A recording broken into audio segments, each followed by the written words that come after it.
I have regular conversations with my clients about feedback. Feedback is one of the most important activities that we do in business, but too often it's neglected, I would say, by the majority of leaders. I know in situations where there's not a lot of feedback given, employees find it really frustrating because, we all like feedback. We all want to hear that we're doing well. It's a major motivator in our approach to not just business, but to life. So when, in the absence of feedback, people feel a bit lost. They don't even know if they're doing well. They don't know if there's anything they should be improving. So it's really important for managers and leaders to give regular feedback to their people. The second question about feedback is about how much should I give that's positive versus negative. And negative, we can use the euphemism of being, constructive criticism, but we all really know what that means. And I would say that in the majority of cases, managers tend to give negative feedback more than positive feedback because we see the problem, we see the gap, we want to get that gap fixed, we want to maintain high levels of performance and keep things driving.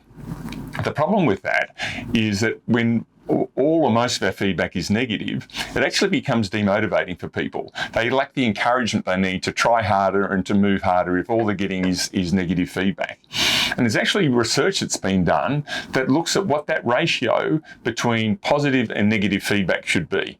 Now, we've all heard of the shit sandwich where we sandwich the negative feedback in between two pieces of positive to try to make it a bit better for people. So that gives us a 2-to-1 ratio, which isn't too bad. But what the research tells us is that ratio, it's called the Lasada line, should actually be 6-to-1. And that's 6 pieces of positive information or positive feedback for every negative piece of information that we get. And a lot of the people I talk to get really challenged about that idea because they think, well, how am I going to find the opportunities to do that?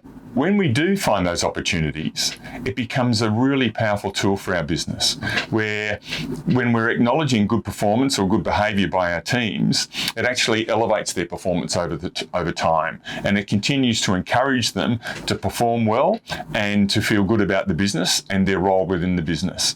And this is a really important tool in terms of building loyalty and retaining the good staff that we want, just by that simple action of finding good things that they're doing and giving them some feedback. Now, I don't want you to think with this 6-to-1 ratio that we have to give 6 pieces of good news before we load some up with some bad news. The goal is to be consistently giving feedback to our teams on a regular basis. Every day, if you see an opportunity to acknowledge or be grateful for something someone's done, that's perfect. And so when we create that environment and we create that atmosphere in our business, whenever it comes the opportunity to where we need to provide some negative feedback or we need to provide some guidance or we need to encourage someone to either try a bit harder or do something a bit differently, it's in this context of a positive, encouraging environment. And the research and the studies show that this is what produces great performance over time. If we never provide negative feedback and guidance and encouragement, it can certainly lead to complacency and we don't get the best outcomes.